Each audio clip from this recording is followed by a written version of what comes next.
Moje nazwisko jest Olgierd Demelem. Moim zawodem, jednym z zawodów jest kaletnictwo. Z wykształcenia jestem inżynierem elektrykiem. Skończyłem Akademię Górniczo-Hutniczą. I przejąłem firmę po moich rodzicach w latach 60.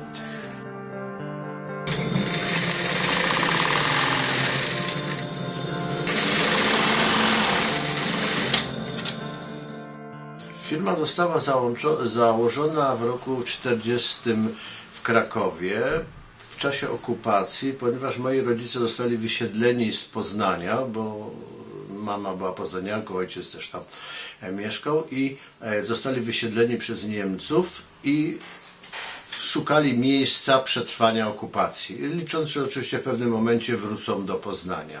I tak się zaczęły początki firmy. Ojciec znalazł przyjaciela w Krakowie i znalazł ten lokal, który do dzisiaj w tym samym miejscu jest od 70 lat. Znaczy w tej samej kamienicy, bo początkowo on był tam troszeczkę innej, przesunięty w stosunku do bramy, ale dzisiaj można powiedzieć, że od 70 lat firma działa w tym samym miejscu i jest kontynuacją w tej chwili trzeciego pokolenia. To znaczy mój syn przejął. Sklep jako sklep firmowy dalej na Grodzkiej jest. No i mam nadzieję, że będzie trwać jeszcze.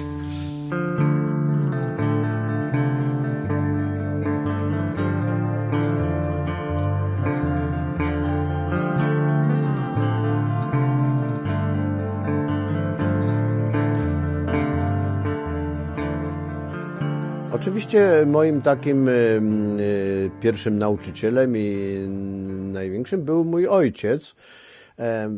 Była to bardzo ciekawa postać, dlatego że ojciec mój był oficerem zawodowym przed wojną. Potem w czasie okupacji również działał w konspiracji i po wojnie stanął przed pewnym problemem, no co dalej robić, ponieważ matka pochodziła z bardzo dużej rodziny, znanej rodziny poznańskiej handlowców szymanderów, więc otworzyli sklep. Pierwotnie otworzyli sklep na ulicy Grodzkiej i tam zaczęła się historia, powiedzmy, firmy. Po 40, w latach 47 chyba rok, kiedy przyszła ta nieszczęsna forma nacjonalizująca i tak dalej, ponieważ zaczęto niszczyć kupców tak zwanych, prawda? Więc ojciec mający niesłychaną umiejętność przystosowania się do życia, będący zresztą mający duże zdolności artystyczne, bo troszeczkę rysował, manualne miał genialne zdolności, więc w związku z tym doszedł do wniosku, że jedynym sposobem przetrzymania w ustroju komunistycznym to być robolem. No jak być robolem, no to nie iść do kopania rowów, tylko być rzemieślnikiem. No bo to było akurat możliwe. No więc doszedł do wniosku, że będzie rzemieślnikiem i zaczął produkować to, co sprzedawał. No, oczywiście w tym pierwszym okresie zatrudnił ludzi, majstrów, dobrych fachowców przedwojennych, którzy znali świetnie zawód. Od nich się wiele rzeczy nauczył, podpatrzył, zobaczył i w związku z tym zaczął to kontynuować. Potem oczywiście w latach 60. kiedy zaczęto niszczyć rzemiosło systemowe, całą swoją małą manufakturę, którą już posiadał, podzielił na części i większą część przekazał szkole niewidomych, głuchych na ulicy Karmelickiej i tam stworzył szkołę kaletniczą, wyposażając własnym sprzętem, który miał w pracowni, tą szkołę. Zostawiając sobie minimalny, tam jedną maszynę, jedną ścieniarkę, tam podstawowe tylko i pracownia pierwotnie mieściła się na ulicy Grodzkiej, na zapleczu sklepu. Druga część sklepu, która jest, to była pracownia. Tam wytwarzano torebki. I tak ta firma przetrwała dzięki temu, powiedzmy, sprytnemu ruchowi, że powiedzmy ojciec. No i potem do końca życia już, powiedzmy, ta firma kaletnicza jako rzemieślnicza działała. Potem ja to przejąłem, ponieważ doszedłem do wniosku, że no, kariera urzędnicza, czy naukowa, czy jakaś tam, powiedzmy, zawodowa, elektryczna nie bardzo mnie cieszy. Tym bardziej, że zawsze też miałem duże zainteresowanie, zawsze fotografowałem i zawsze byłem związany z fotografią, bo to jest moje drugie, jak gdyby, wielkie hobby. No to przejąłem tą firmę, tym bardziej, że powiedzmy mama już w tym, ojciec już nie żył, mama była no już starsza, trzeba było coś zrobić, podjąć jakieś decyzje. No podjąłem decyzję, że ja się tym zajmę. No i z dobrym rezultatem udało mi się dotrwać do dzisiaj i przekazać to mojemu synowi Filipowi.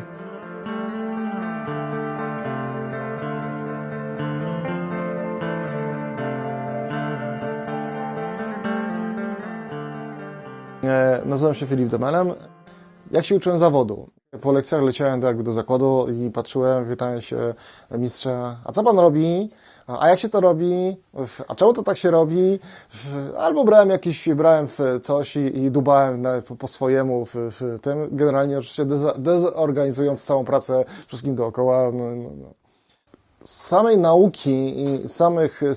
nauki, którą jakby pobierałem jakby w zakładzie, oczywiście znacznie się to różniło od tego, jak powinno się uczyć tak naprawdę, w jaki etap, że tak powinno się przejść. Był zgoła inny, no bo to było przy okazji, więc można powiedzieć, w moim przypadku jest to bardzo duża wiedza teoretyczna, czyli po prostu jeżeli chodzi pod względem produkcyjnym, całej kwestii związanej z technologią tak naprawdę. Oczywiście każdego dnia, czy każdego tygodnia coraz więcej się rzeczy też uczę, cały czas pokazuję, dowiaduję się.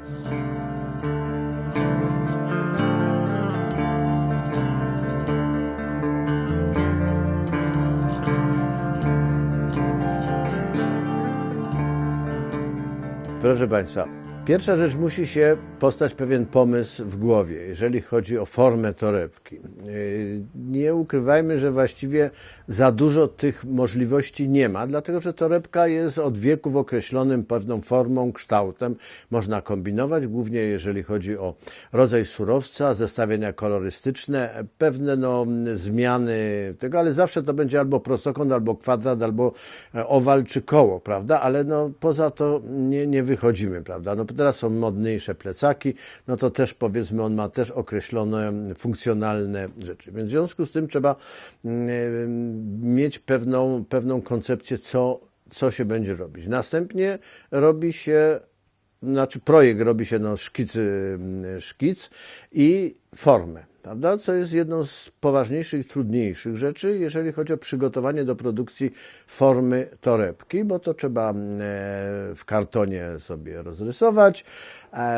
Następnie z takich kartonów, zresztą jak tu widać, taki leży sobie gdzieś tam kartonik, od tego się potem kroi ręcznie skórę.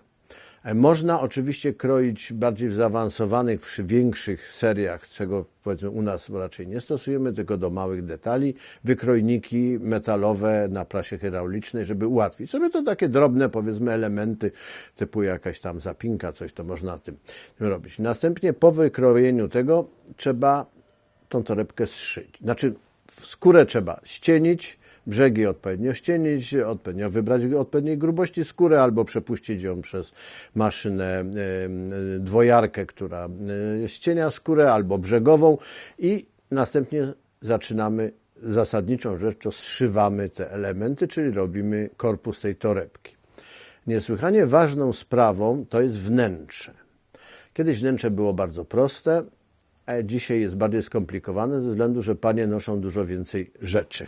Szczególnie, powiedzmy, trzeba myśleć o komórkach, kartach kredytowych, kluczach i takich różnych rzeczach, ponieważ torebka to jest damska, to jest mniej więcej zbiornik wszelkiego rodzaju rzeczy. Jakby pani wyrzuciła na zewnątrz przeciętnej torebki kobiecej, no to jest taki stosik bałaganu różnych.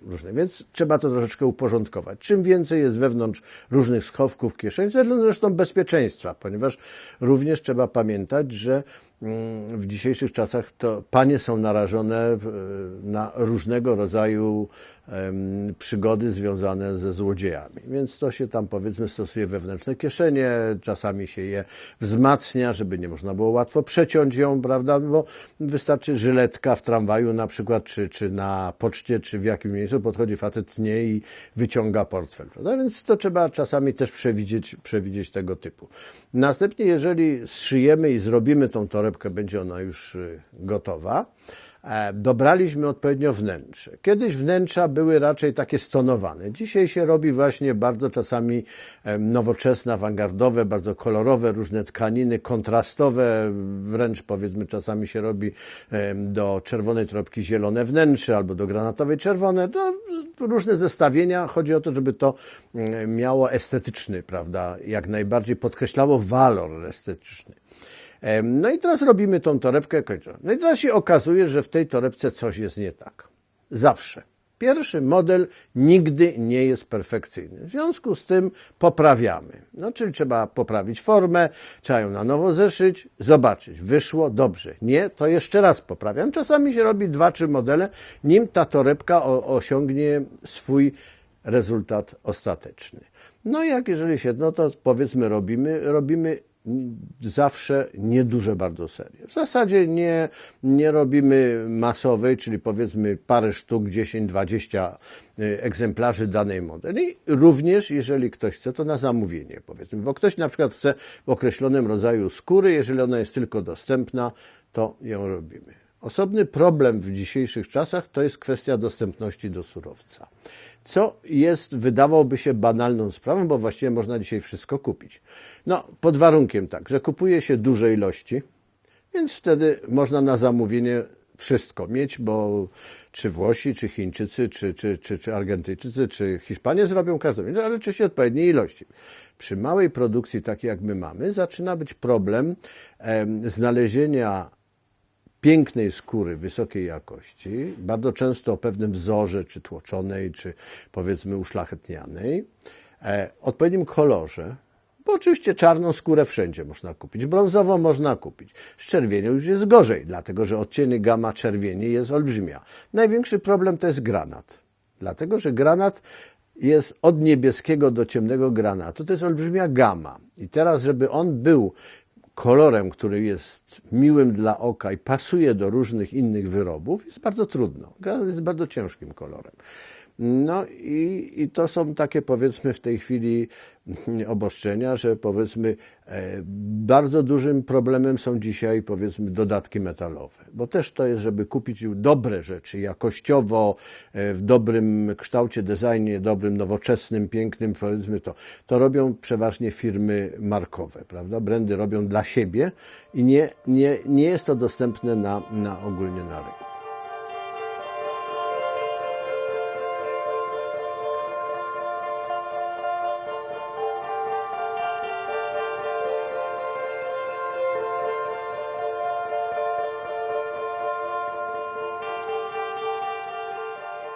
Parę lat temu robiłem dla takiego prywatnie całkowicie przedsiębiorcy, gdzie zamówił sobie torbę podróżną, weekendową, całą w skórze strusia, z dodatkami wykańczone też skórą, ale było to na tyle niepowtarzalne i egzotyczne, że no, utkwiło, że tak powiem, ale powiem tak, że my się tego typu rzeczami specjalizujemy. Nietypowymi projektami, nietypowymi wykończeniami. Bardzo dużo robię dla indywidualnych klientów torebek z naturalnych węży, z naturalnych krokodyli i tym podobnych rzeczy. Oczywiście są to drogie rzeczy, no bo to jest jakby samo przez się pracę, w ogóle to jest w ogóle inny typ pracy, to po prostu trzeba człowieka po prostu całkowicie oddelegować na kilka dni, odłożyć, że tak powiem, gdzie zajmuje się krok po kroku całą jakby obróbką skóry, bo to po prostu innej technologii trzeba robić. I to był taki jeden z projektów. w zasadzie pierwszych. Była też kolekcja, która zamawiali pamiętam, Państwo jacyś z Wrocławia, też mieli 2 czy 3 skóry, takie duże, 5 czy 6-metrowe pytonów. I też zamówiła sobie, wie Pani, kolekcję toreb swoich, że tak powiem, wykańczone całą skórze, tak samo w tym. Ale tak jak powiedziałem, no, z tego też pracownia słynie właśnie, że właśnie robimy, realizujemy całkowicie projekty. Czy to jest pojedynczej osoby, czy to jest dla firm. To by było mniej więcej tak ogólnie o produkcji. Natomiast następnym problemem bardzo poważnym to jest dzisiaj są ludzie. I to właściwie jest największy problem dzisiejszego rzemiosła polskiego, ponieważ w naszym 25-leciu ostatnim udało nam się totalnie zniszczyć szkolnictwo zawodowe. Udało się pomieszać ludziom w głowie na tyle, że każdemu się wydaje, że on od razu musi być biskupem, a nie może być księdzem. Czyli nie przechodzi pewnego etapu szkolenia, jak zawsze było, prawda? Naprzód kiedyś, jeżeli były cechy, które też zniszczono, młody człowiek przychodził do zawodu, więc był czeladnikiem, znaczy naprzód, nim został czeladnikiem, to jeszcze musiał terminować 2 lata, prawda, uczył się różnych rzeczy, zaczynał od zamiatania podłogi. Co dzisiaj jest obrazą dla większości młodych ludzi, jeżeli mu się każe pozamiatać i posprzątać warsztat po kolegach starszych, którzy pracują, to on jest obrażony, bo on już, prawda, skończył szkołę średnią albo jakieś w jego wyobrażeniach jest, on będzie od razu kaletnikiem. Będzie kaletnikiem, ale po 2 latach. Proces nauki jest bardzo trudny, to znaczy, może nie tyle trudny, co wymaga, jak w każdej dziedzinie, pewnego zdolności uczenia się. Po pierwsze, musi być facet sprawny manualnie. Nie każdy potrafi pewne rzeczy. To jest na przykład najbardziej charakterystyczne, jeżeli chodzi o panie szyjące, tak zwane maszynistki, tam, które szyją naczynie. Jeżeli pani posadzi 3 osoby na tej samej maszynie, to wprawne oko powie, która osoba szyła. Po ściegu można rozróżnić rodzaj szycia. Jak również można się zorientować, czy szycie było na współczesnej, nowoczesnej maszynie, czy na starej maszynie. Inaczej był łączony ścieg prowadzony w starych maszynach, dzisiaj w nowsze maszyny ze względu na szybkość, powiedzmy, troszeczkę dają inny ścieg. Więc ktoś, kto chce szyć, czy powiedzmy być w tej branży, musi być bardzo sprawny manualnie. I dlatego mówię, że powiedzmy 2 osoby, które szyją ten sam wyrób, jeden będzie krzywy, drugi będzie prosty. Nie ma bliższego wytłumaczenia. Dlaczego? No po prostu ta pani bardziej czuje materiał, druga mniej czuje. I wracając, powiedzmy, do właśnie sprawy szkolenia. Nie ma, teraz troszeczkę się zaczyna zmieniać, bo ludzie coraz chętniej zaczynają przychodzić do tego typu zawodów, rozumiejąc, że można się z tym wiązać. Jeżeli ktoś nie ma aspiracji być od razu menadżerem i dyrektorem banku, ale chce żyć przyzwoicie i z czymś być związany i mieć, powiedzmy, no to zawód, każdy zawód jest dobry. Niekoniecznie akurat kaletniczy, ale każdy inny, prawda, dowolny, krawiec, szewc, tym bardziej, że w dzisiejszym społeczeństwie coraz więcej jest potrzebnych zawodów usługowych. I wracamy.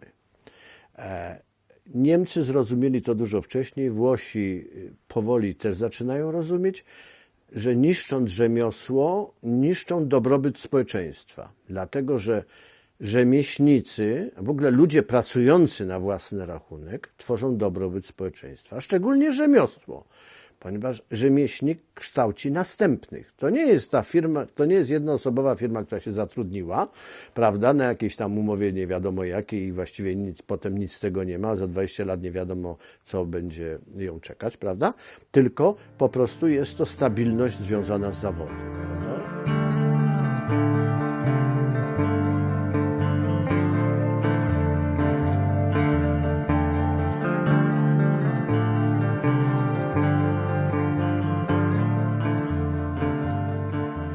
Udało mi się znaleźć jakby taką odnogę też dla firmy, gdzie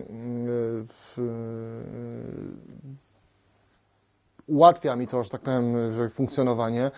To jest tak zwany outsourcing dla firm, który po prostu robię i współpracuję z kilkoma firmami i z rzeszą różnych, że tak powiem, mniejszych, większych w tej chwili, dla których szyję, dając pracę swoim ludziom, a poza tym ta jakość, która jest jakby filmowana moim nazwiskiem i w pracowni, ona idzie mimo wszystko dalej. I ten klient, który przekona się i zaufa jakby w naszym wyrobom i temu, co zostanie stworzone przez moich podopiecznych, potem to procentuje. Ale to wszystko niestety wymaga czasu.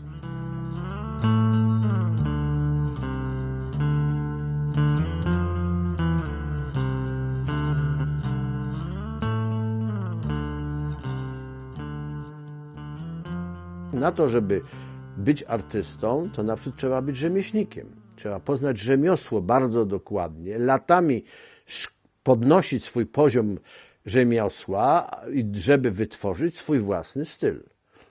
To jest tak samo jak w fotografii.